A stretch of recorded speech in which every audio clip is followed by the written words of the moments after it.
आता डोळ्यांच्या सर्व आजारांवर अत्याधुनिक उपचार कणकवलीत, तेही अगदी माफक दरात.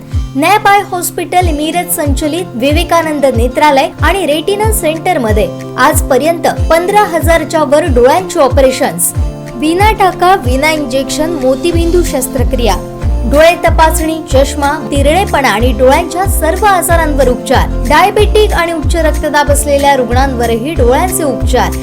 आजच संपर्क करा विवेकानंद नेत्रालय आणि रेटिना सेंटर, प्रहार कार्यालयाच्या शेजारी, सनराइज टॉवर, श्रीधर नाईक चौक, मुंबई गोवा हायवेवर, कणकवली. विमा कंपनीनं प्रशासकीय काम वेळेत न केल्यामुळे शेतकऱ्यांना आंबा काजू परताव्याची रक्कम वेळेत मिळालेली नाही. ही रक्कम येत्या 28 नोव्हेंबर पर्यंत शेतकऱ्यांच्या खात्यात जमा झाली नाही तर प्रशासनाला घेराव घालण्यात येईल, असा इशारा ठाकरे गटाचे नेते सतीश सावंत यांनी दिलाय. वैभववाडी इथं पत्रकार परिषदेत ते बोलत होते. काय म्हणालेत सावंत, पाहूयात. आज वैभववाडी तालुका शिवसेना कार्यकारिणीची बैठक झाली. त्यामध्ये उद्याच्या 23 तारीख पासून ते 9 डिसेंबर पर्यंतची पदवीधरची नोंदणी जी होणार आहे त्याचा आढावा घेण्यात आला आणि प्रत्येक गाववार जबाबदारी त्याच्यामध्ये फिक्स करण्यात आली. आणि साधारण वैभववाडी तालुक्यात ह्या दुसऱ्या टप्प्यामध्ये साधारण 500 पर्यंतची मतनोंदणी आपल्या शिवसेना पदाधिकाऱ्यांमार्फत करण्याचं नियोजन आज मंगेश लोके असतील, दिगंबर पाटील असतील यांच्या उपस्थितीत त्या ठिकाणी करण्यात आलेलं आहे. त्याचबरोबर आत्मा अंतर्गत या वैभववाडी तालुक्यामध्ये शेतकरी गट करण्यासाठीचे जे काही जी प्रोसिजर आहे आणि शेतकऱ्यांना आता काही जे यांत्रिकीकरण असेल, कुक्कुटपालन असेल, दुधाळ जनावर असतील, शेळी मेंढीची असतील, या योजनेचा फायदा मिळण्यासाठी आत्मा अंतर्गत शेती गट करण्यासाठीचे फॉर्म सुद्धा उद्याच्या 25 तारीखला त्यांना 11 वाजता वितरित केले जातील आणि त्याचा या शेतकरी गट करण्याची माहिती पदाधिकाऱ्यांना, कार्यकर्त्यांना दिली गेली आणि त्याचंही नियोजन जे आहे. कारण शेवटी शेतकऱ्यांना ज्या काही योजना ज्या आहेत या योजना प्रभावीपणे राबवण्यासाठी आणि सामूहिक पद्धतीने ज्या काही गोष्टीचा शासकीय फायदा घेता येतील, शेतकरी यांना आर्थिक सक्षम करण्याच्या दृष्टिकोनातून ज्या ज्या शेतकऱ्यांना योजना जास्तीत जास्त राबवण्यासाठी शेतकरी गट करणं आवश्यक आहे आणि म्हणून ते गट करण्याचा सुद्धा निर्णय आजच्या वैभववाडी तालुका कार्यकारिणीमध्ये झालेला आहे. त्याचबरोबर आंबा काजू विम्याच्या बाबतीत जे काय रिलायन्स कंपनीने जी काय देणगी केलेली आहे त्याबद्दल वैभववाडी तालुक्यातील शेतकऱ्यांच्या बऱ्याचशा नाराजी होत्या.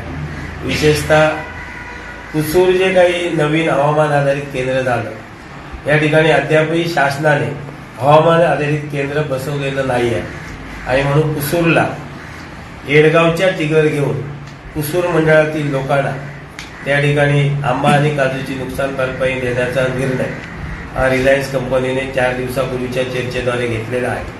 पण आज आम्ही एक मागणी शासनाकडे करतो आहे की आता वातावरण जे आहे हे प्रत्येक गावागावामध्ये हवामान आधारित वातावरण बदललं जात आहे.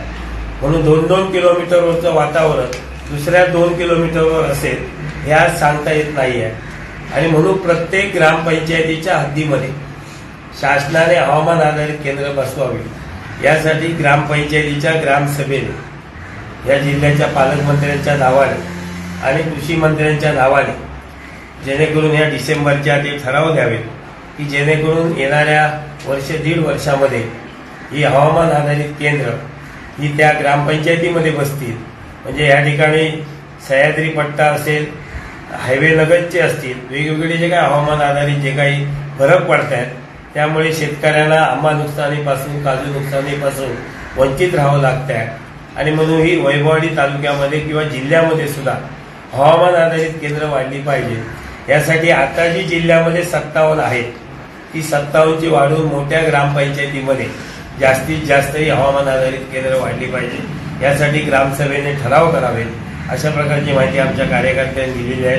ते त्या ठिकाणच्या सरपंचांना भेटतील आणि हे ठराव करून कृषी मंत्री आणि पालकमंत्र्यांकडे आणि जिल्हाधिकाऱ्यांकडे पाठवून याचा पाठपुरावा करून येणाऱ्या 1.5-2 वर्षामध्ये ही हवामान आधारित केंद्र कशा पद्धतीने वाढतील या दृष्टिकोनातून निश्चितच आमच्या स्तरावरती आम्ही प्रयत्न करणार आहोत. पण भविष्यामध्ये या रिलायन्स कंपनीने आज पेमेंट केंद्र आणि राज्याने जरी हप्ता उशिरा दिला तरी प्रशासकीय कामकाज हे 30 जूनच्या पूर्वी रिलायन्स कंपनीने पूर्ण करणं ही रिलायन्स कंपनीची जबाबदारी आहे. आणि म्हणून त्या संदर्भात सुद्धा खासदार राऊत साहेब, आमदार वैभव नाईक यांच्या प्रमुख उपस्थितीत डिसेंबरच्या पहिल्या आठवड्यामध्ये रिलायन्स कंपन्यांच्या प्रमुखांशी जिल्हाधिकाऱ्यांसमोर आम्ही मीटिंग आयोजित करणार आहोत आणि यामध्ये प्रशासकीय कामकाज हे 30 जूनला रिलायन्स कंपनीचं पूर्ण होऊन याच्या ज्या काही विमा मिळणार की नाही हे 30 जूनला शेतकऱ्याला कळलं पाहिजे. आणि दर 10 दिवसांनी शेतकऱ्याच्या मोबाईलवरती ज्या काही हवामान आधारित ट्रिगर ज्या आहेत त्या हवामान आधारित ट्रिगर सुद्धा शेतकऱ्याला मोबाईलच्या मार्फत मिळाल्या पाहिजे. ही आम्ही मीटिंगमध्ये त्या बैठकीमध्ये चर्चा करून त्या पद्धतीने आम्ही नियोजन करणार आहोत. कारण आज रिलायन्स कंपनीचं कोणतेही प्रशासकीय कामकाज नोव्हेंबर महिना नवीन विमा काढण्याचं या ठिकाणी कामकाज सुरू झालं तरी रिलायन्स कंपनीचं प्रशासकीय कामकाज पूर्ण झालेलं नाहीये. येणारा जो 23-24 ची जी विमा रक्कम भरायची जी मुदत 30 नोव्हेंबर पर्यंत आहे ती मुदत त्यांनी 1 महिना वाढवून द्यावी ह्या मागण्या आम्ही रिलायन्स कंपनीकडे केलेल्या आहेत. आणि यामध्ये वैभववाडी तालुक्यामध्ये ज्या शेतकऱ्यांच्या रकमा मिळालेल्या नाही आहेत उद्या आम्ही तहसीलदारांना आमचं शिष्टमंडळ मंगेश लोके यांच्या नेतृत्वाखाली तहसीलदारांना भेटेल आणि 28 नोव्हेंबरच्या आत विमा रक्कम जर मिळाली नाही तर शासनाचे प्रतिनिधी म्हणून तहसीलदारांना त्या ठिकाणी शिवसेनेच्या वतीने 28 नोव्हेंबर नंतर घेराव घालण्याचा निर्धार आमच्या शिवसैनिकांनी केलेला आहे.